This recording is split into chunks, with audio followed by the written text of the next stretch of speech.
आज हम और आप एक ऐसी दुनिया में जी रहे हैं जहाँ आपकी पूरी जिंदगी, आपका पैसा, आपकी इज्जत, आपके बच्चे एक 6 इंच की स्क्रीन में बंद है। और इस स्क्रीन के पीछे छुपा है एक ऐसा प्रेडेटर जो ना तो आपका दरवाजा खटखटाएगा, ना आपके ऊपर बंदूक तानेगा। वो सिर्फ एक क्लिक करेगा और आपकी जिंदगी भर की मेहनत की कमाई, आपकी सेविंग्स पल भर में धुआं हो जाएगी। क्या आपको लगता है कि आप सेफ हैं? क्या आपको लगता है कि आपने ओटीपी शेयर नहीं किया तो आपका पैसा बच जाएगा? अगर हाँ, तो आप सबसे बड़े धोखे में हैं। मैंने ऐसे लोग देखे हैं जो साइबर फ्रॉड के बाद पुलिस स्टेशन के चक्कर काट काट कर थक गए, लेकिन उन्हें जवाब क्या मिला? हमारे बस में कुछ नहीं है। ऐसे नौजवानों को देखा है जो सेक्सटॉर्शन के डर से सुसाइड की दहलीज पर खड़े थे। ये मास्टर क्लास मैंने उन लोगों के लिए बनाई है जो थक चुके हैं। आज मैं आपको लॉ की वो बारीकियां बताऊंगी जो शायद आपके लोकल थाने को भी नहीं पता हो। आज हम लॉ को किताबों से निकालकर अपनी शील्ड बनाएंगे। इस वीडियो के एंड तक आप एक विक्टिम नहीं, लीगली हम सिटीजन होंगे। इस मास्टर क्लास में हम सिर्फ स्कैम्स की बातें नहीं करेंगे, हम बात करेंगे कि पैसा चला जाए तो गोल्डन आवर में उसे फ्रीज कैसे करवाएं, बैंक मैनेजर अगर बदतमीजी करे तो आरबीआई का डंडा कैसे चलाएं, और सबसे जरूरी न्यू लॉज बीएनएस में आपके पास क्या पावर्स हैं। मैं आपको वादा करती हूँ कि अगर आपने वीडियो एंड तक देखी तो आपका डर खत्म हो जाएगा। सबसे पहले बात करते हैं आज के सबसे खतरनाक स्कैम की, डिजिटल अरेस्ट। स्कैमर आपको वीडियो कॉल पर सीबीआई या पुलिस बनकर डराता है। अरेस्ट तभी माना जाता है जब पुलिस आपको टच करे या आपकी फिजिकल बॉडी उनके कंट्रोल में हो। वीडियो कॉल पर कोई आपको अरेस्ट नहीं कर सकता। अगर किसी एजेंसी को आपको बुलाना है तो वो आपको फॉर्मल समन्स भेजेंगे जिस पर कोर्ट की सील होगी। व्हाट्सएप पर आने वाली पीडीएफ सिर्फ एक रद्दी का टुकड़ा है। इन लोगों के पास आपका आधार डेटा होता है जो कि डार्क वेब से लिया गया होता है। जब वो आपका आधार नंबर बोले तो घबराइए मत। उनसे बीएनएस 185 के अंडर उनका सर्च ऑथराइजेशन वारंट मांगिए, वो तुरंत फोन काट देंगे। लोग शर्म के मारे पैसे देते रहते हैं, पर सुनिए, आप क्रिमिनल नहीं है, विक्टिम है। बिना परमिशन किसी की प्राइवेट पिक्चर्स क्लिक करना या पब्लिश करना नॉन बेलेबल ऑफेंस है। इस रूल के मुताबिक फेसबुक, यूट्यूब या इंस्टाग्राम को 24 घंटे के अंदर वो वीडियो हटाना ही पड़ेगा अगर वो नॉन कंसेंशुअल सेक्सुअल कंटेंट है। आपको पुलिस का इंतजार नहीं करना, आप डायरेक्टली प्लेटफॉर्म को टेक डाउन नोटिस भेज सकते हैं। जब पैसा कटता है तब आपके पास सिर्फ 2 घंटे होते हैं। इसे कहते हैं the golden why two hours. Scammers पैसे को लेयरिंग करते हैं। वो पैसे को एक अकाउंट से दूसरे से तीसरे में घुमाते रहते हैं जब तक कि वो क्रिप्टो या कैश न बन जाए। 1930 पर कॉल करने से क्या होता है? ये सिर्फ एक कंप्लेंट नहीं, एक फाइनेंशियल सिग्नल है जो बैंक के सर्वर्स को ये कमांड देता है कि इस ट्रांजैक्शन आईडी को अगले बैंक में फ्रीज करो। लोग 1930 पर कंप्लेंट तो करते हैं लेकिन अपने बैंक को रिटर्न डिस्प्यूट नहीं देते। जब तक आप रिटर्न में नहीं देंगे तब तक मैनेजर की लीगल रिस्पॉन्सिबिलिटी शुरू नहीं होती। आप पुलिस को स्क्रीनशॉट्स भेज देते हैं पर कोर्ट में वो फेल हो जाते हैं। करना क्या है? एक कागज पर लिखिए कि ये स्क्रीनशॉट किस फोन से लिए गए, किस टाइम लिए गए, और इसमें कोई भी एडिटिंग नहीं हुई है। ये सेल्फ डिक्लेरेशन है और इसके बिना आपके डिजिटल एविडेंस जीरो है। जब भी आपका पैसा चोरी होता है तो बैंक का सबसे पहला सवाल होता है कि आपने ओटीपी दिया था, और अगर आपने हाँ बोला तो बैंक मैनेजर अपना पल्ला झाड़ लेता है। लेकिन आज मैं आपको वो लॉ बताऊंगी जहां पर ओटीपी देने के बाद भी बैंक की जिम्मेदारी खत्म नहीं होती। आज हम बात करेंगे बैंकिंग ओम्बड्समैन और आरबीआई की उन बारीकियों की जो बैंक आपको नहीं बताता। सबसे पहले अपने दिमाग में ये नंबर फिक्स कर लीजिए कि कोई मामूली कागज नहीं, ये आपकी रिकवरी का सबसे बड़ा हथियार है। अगर बैंक की सिक्योरिटी में कोई होल है या सिस्टम ब्रीच हुआ है तो चाहे आपने रिपोर्ट किया हो या नहीं, आपकी लायबिलिटी जीरो है, पूरा पैसा बैंक देगा। अगर गलती न आपकी है न बैंक की, किसी तीसरे की है, यानी ऐप या गेटवे हैक हो गया हो, तो अगर आप 3 वर्किंग डेज में बैंक को रिटर्न में इन्फॉर्म कर देते हैं तब भी आपकी लायबिलिटी जीरो। अगर आप 3 दिन मिस कर देते हैं लेकिन 7 दिन के अंदर इन्फॉर्म कर देते हैं तो आपकी लायबिलिटी लिमिटेड होगी। बैंक अकाउंट के हिसाब से 5,000 से 25,000 तक, बाकी पैसा बैंक को लौटाना पड़ेगा। आजकल हर इंसान अकाउंट फ्रीज से परेशान है। पुलिस पूरा अकाउंट लॉक कर देती है। सेक्शन 106 बीएनएस पुलिस को पावर देता है प्रॉपर्टी सीज करने की, लेकिन पुलिस को मैजिस्ट्रेट को रिपोर्ट करना होता है। 99% केसेस में पुलिस ये रिपोर्ट नहीं करती। ये एक प्रोसीजरल लिप्स है। गुजरात हाई कोर्ट ने Malav Shah versus state of Gujarat में साफ कहा, the entire bank account can not be frozen if the dispute is only for a specific amount. करना क्या है? बैंक को एक लीगल रिप्रेजेंटेशन भेजिए। उन्हें बोलिए कि लॉ ऑफ प्रोपोर्शनैलिटी के तहत सिर्फ डिस्प्यूटेड अमाउंट पर लैंडमार्क करें और बाकी अकाउंट को अनफ्रीज करें। अगर बैंक सुनवाई नहीं कर रहा तो एडवोकेट के पास जाने से पहले इंटीग्रेटेड ओम्बड्समैन स्कीम का दरवाजा खटखटाइए। बैंक का अनऑथराइज ट्रांजैक्शन ना रोक पाना डेफिशिएंसी इन सर्विस है। cms.rbi.org.in पर जाइए, यहाँ लॉयर की जरूरत नहीं है। ओम्बड्समैन के पास पावर है 20 लाख तक का कंपेंसेशन और 1 लाख तक का मेंटल अगोनी अवार्ड दिलवाने की। इस पोर्टल पर फाइल की गई शिकायतों का जवाब बैंक को 30 दिन के अंदर देना ही पड़ता है। एक नया स्कैम है सिम स्वैपिंग। आपके फोन से नेटवर्क चला जाता है और आपके अकाउंट से पैसे निकल जाते हैं। यहाँ गलती सिर्फ बैंक की नहीं है, टेलीकॉम कंपनी की भी है। उन्होंने बिना वेरीफाई किए डुप्लीकेट सिम कैसे इशू की। एनसीडीआरसी ने मल्टीपल केसेस में टेलीकॉम कंपनीज के ऊपर हैवी फाइन लगाया है। अगर आपके साथ भी ऐसा हुआ है तो हम कंज्यूमर प्रोटेक्शन एक्ट के तहत बैंक और टेलीकॉम कंपनीज दोनों को पार्टी बनाएंगे। याद रखिए, बैंक और कोर्ट तभी मानेंगे जब आपका सबूत लीगल हो। जब आप बैंक को डिस्प्यूट लेटर देते हैं तो उसके साथ अपनी ट्रांजैक्शंस का सेल्फ सर्टिफाइड डिजिटल डिक्लेरेशन लगाइए। इसमें लिखिए the logs attached are a true reflection of the digital trail and have not been altered. ये एक लाइन आपके डिस्प्यूट्स को ऑफिशियल डॉक्यूमेंट बना देती है। चैप्टर 2 में हमने सीखा कि बैंक मैनेजर आपका दुश्मन नहीं है, वो कानून से बंधा हुआ है। अगर आप उसे आरबीआई सर्कुलर की भाषा में समझाएंगे तो वो काम करेगा।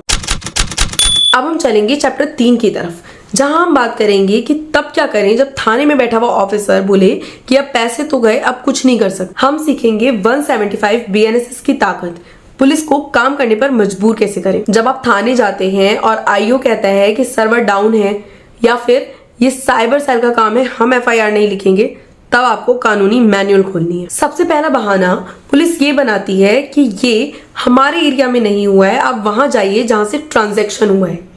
आज मैं आपको वो लॉ बताऊंगी जो इस बहाने को जड़ से खत्म कर देगा। लॉ कहता है कि क्राइम कहीं भी हुआ हो, किसी भी पुलिस स्टेशन को आपकी FIR रजिस्टर करनी ही पड़ेगी। इसे कहते हैं जीरो FIR। अब अगर ऑफिसर मना करे तो क्या करें? उन्हें 173 BNSS याद दिलाएं और बोले कि वो इन्फॉर्मेशन लेने से मना नहीं कर सकते। अगर वो फिर भी ना माने तो उन्हें बोलिए कि आप 61 BNSS के तहत उनके सीनियर ऑफिसर DCP या SP को रिटर्न कंप्लेंट भेज रहे हैं। न्यू लॉ में एक डेंजरस बदलाव आया है जो आपको पता होना चाहिए। पुलिस अब FIR से पहले 14 दिन की एक प्रिलिमिनरी इंक्वायरी कर सकती है उन केसेस में जहां सजा 3 से 7 साल की है, जैसे कि साइबर चीटिंग। पुलिस इस 14 दिन को 14 महीने बना देती है। आपको क्या करना है? आपको आईओ को एविडेंशियरी बंडल देना है। बंडल में क्या क्या होगा? ट्रांजैक्शन लॉग्स, स्कैमर का IP एड्रेस अगर अवेलेबल हो, और 63 BSA का सर्टिफिकेट डिजिटल एविडेंस की वैलिडिटी के लिए। अगर आप ये सब सबूत पुलिस को पहले दिन ही दे देते हैं तो पुलिस इंक्वायरी के नाम पर टाइम वेस्ट नहीं कर सकती। अब अगर 15 दिन हो गए और FIR नहीं हुई तो थाने के चक्कर काटना बंद कीजिए। अब हम सीधा कोर्ट जाएंगे। हम मैजिस्ट्रेट के सामने 175 BNSS की एप्लीकेशन लगाएंगे। ललिता कुमारी वर्सेस स्टेट ऑफ यूपी के केस में सुप्रीम कोर्ट ने कहा है कि अगर ऑफेंस गंभीर है, यानी कि कॉग्निजेबल ऑफेंस में FIR मैंडेटरी है। जब जज थाने से स्टेटस रिपोर्ट मांगता है तो आईओ की कुर्सी हिलने लगती है। जज ऑर्डर करेगा कि FIR रजिस्टर कीजिए और इन्वेस्टिगेशन रिपोर्ट हर 15 दिन में सबमिट कीजिए। इसे कहते हैं मॉनिटर्ड इन्वेस्टिगेशन। पुलिस अक्सर पुराने तरीके से इन्वेस्टिगेशन करती है। एज एन इन्फॉर्म सिटीजन आपको उन्हें बताना है कि उन्हें क्या सीज करना है। पुलिस से मांग कीजिए कि वो स्कैमर का CDR और IPDR तुरंत प्रिजर्व करवाएं। टेलीकॉम कंपनीज ये डेटा सिर्फ 1 से 2 साल रखती हैं। हर बैंक और हर टेलीकॉम कंपनी का एक अलग नोडल ऑफिसर होता है जिसका एक अलग पोर्टल होता है।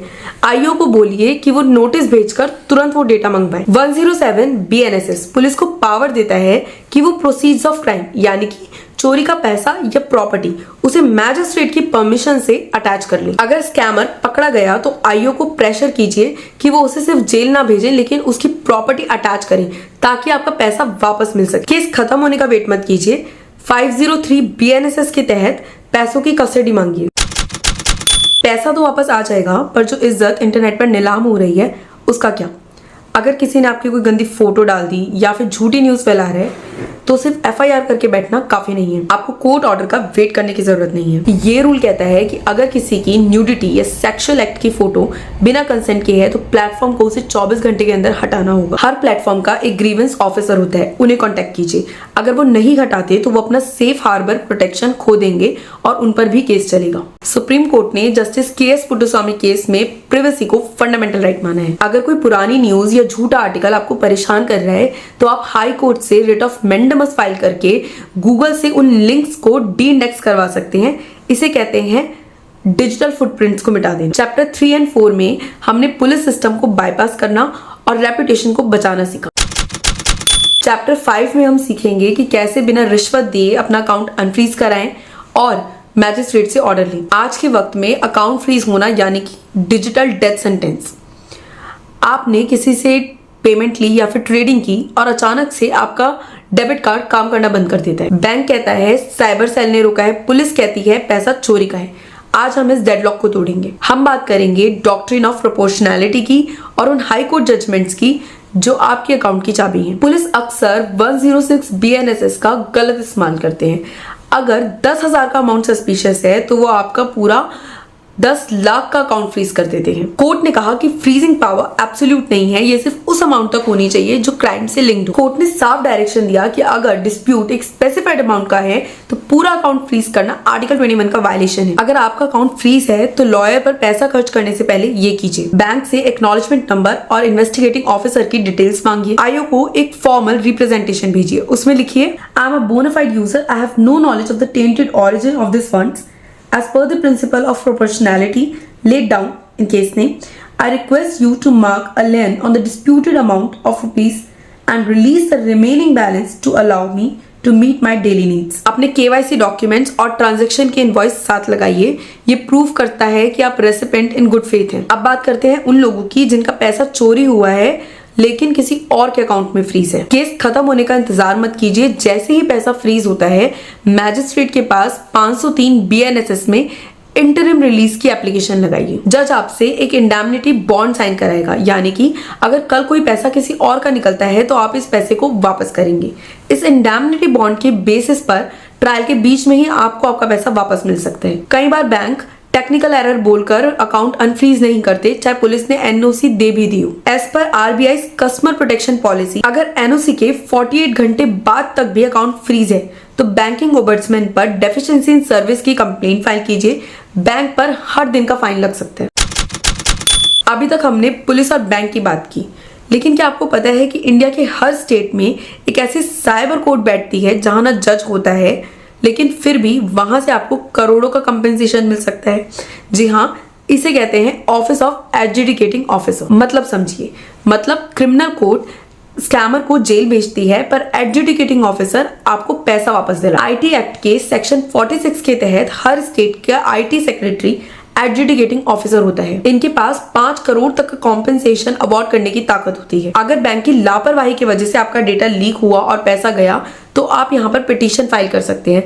यह समरी प्रोसीडिंग होती है और फैसला जल्दी होता है। अगर किसी बैंक या कंपनी ने आपका सेंसिटिव पर्सनल डेटा जैसे कि पासवर्ड या फाइनेंशियल इंफॉर्मेशन सेफ नहीं रखा तो IT एक्ट के तहत उन्हें damages by way of compensation देना पड़ेगा। रीजनेबल सिक्योरिटी प्रैक्टिसेस मेंटेन करना बैंक की जिम्मेदारी है। अगर स्कैमर ने आपके बैंक के सिस्टम में कोई लूप होल ढूंढा तो बैंक ने लॉ तोड़ा है। आप एडजुडिकेटिंग ऑफिसर के सामने प्रूफ कीजिए और बैंक को आपका नुकसान भरना पड़ेगा। अगर फेसबुक, इंस्टाग्राम या टेलीग्राम ने रिपोर्ट करने के बाद भी स्कैमर का अकाउंट नहीं हटाया तो वो अपना सेफ हार्बर खो देते हैं under section 79 of IT act. उन्हें एक लीगल नोटिस भेजिए जिसमें ये मेंशन कीजिए कि उनकी लापरवाही की वजह से क्राइम कंटिन्यू हुआ। जब उनके ऊपर कॉन्ट्रीब्यूटरी लायबिलिटी आती है तो वो प्लेटफॉर्म से डेटा हटाने और इन्वेस्टिगेशन में पुलिस की मदद करने में तेजी दिखाते हैं।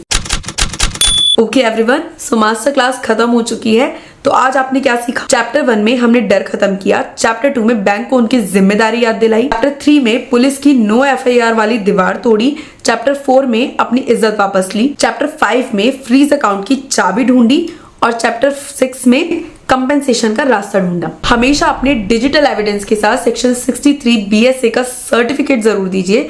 बिना पेपर वर्क के ये एक अंधी लाठी है और पेपर वर्क के साथ एक सर्जिकल स्ट्राइक है। मैंने अपना फर्ज निभा दिया है आपको एजुकेट करके, अब आपकी बारी है एम्पावर होने की। अगर आप या आपका कोई अपना किसी स्कैम में फंसा है तो कमेंट में अपनी कहानी लिखिए, मैं पर्सनली सबके सवालों का जवाब दूंगी। ये वीडियो शायद किसी की पूरी जिंदगी की कमाई बचा ले। इस वीडियो को हर परिवार के WhatsApp ग्रुप पे भेजिए, उन्हें बोलिए डरिए मत, सीखिए। अगर आप चाहते हैं कि मैं ऐसा ही कंटेंट आपके लिए लाती रहूं तो लीगल पंचायत को सब्सक्राइब कीजिए, क्योंकि जब तक आप जागरूक हैं कोई आपका हक नहीं मार सकता। मैं एडवोकेट शिखा अग्रवाल हमेशा आपके कानूनी सफर में आपके साथ हूं। Stay safe, stay legally armed and keep following legal panchayat.